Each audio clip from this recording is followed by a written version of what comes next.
Sri Krishna, Prabu Baladewa, and Pati Udawa are the defining icons of the Javanese Mahabharata, the kings and gods who anchor the entire epic as mythic saviors. Yet, if we trace their origins, we find a trail of royal scandals, fragile egos, and a deeply dysfunctional marriage. Their story begins in the wreckage of a broken household. It starts in the Kingdom of Mandura. King Kuntiboja is ready to retire and hand the crown to his eldest son, Crown Prince Basudewa. But for 3 months, the prince has been missing, leaving the throne empty and the court in a panic. This Javanese epic begins with a geopolitical vacuum. A single prince's decision to abandon his duties has left the state paralyzed and defenseless. A kingdom without an active heir is a target. Mandura's borders become vulnerable the moment the power structure wavers. An obsessed rival giant king named Prabu Gorawangsa seizes the moment. He launches an invasion to kidnap Basudewa's first wife, Dewi Devaki, hoping to claim her for himself while the palace is in disarray. The crisis explodes into a proxy war. Allied kingdoms, led by the legendary King Prabu Pandu, arrive with their own troops to defend the leaderless Mandura against the giant army. While soldiers die on the battlefield, the missing prince is hiding in the mountains. Basudewa fled the palace in shame following a bitter argument with his wife, where they accused each other of being infertile.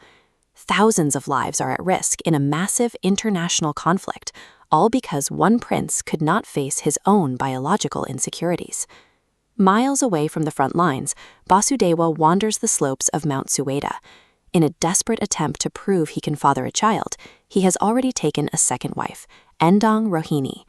His wandering is interrupted by a struggle in the brush.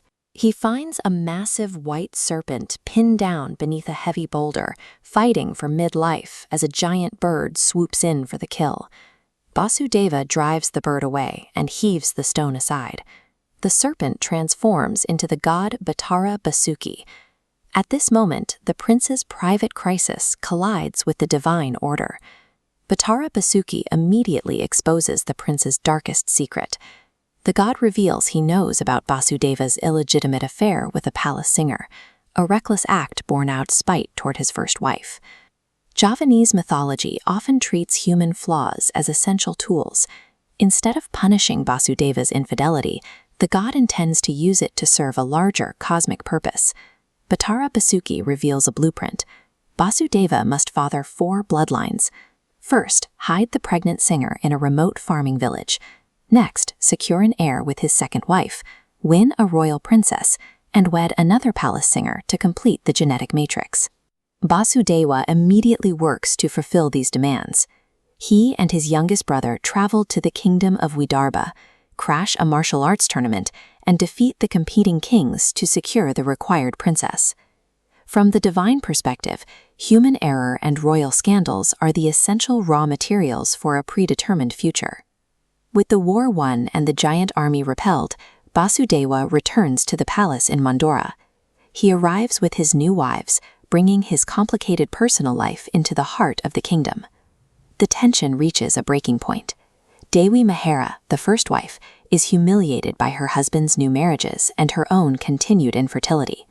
She draws a dagger and attempts suicide in the palace.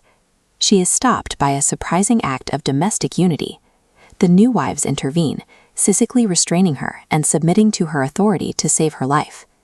This domestic truce ensures the survival of the divine bloodlines. The gods require the household to function, regardless of the emotional wreckage left behind. The final pieces of the prophecy fall into place. Kuntiboja retires, Basudewa is crowned King of Mandura, and he formally marries the second palace singer to fulfill the god's mandate. To protect the coming generation, the new king appoints his brothers to key military and political outposts, turning the kingdom into a fortress for his future heirs.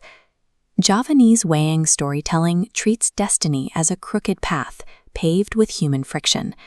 The legendary saviors of this universe were only born because a prince's vanity, marital drama, and infidelity created the exact messy crucible the gods needed to shape the future.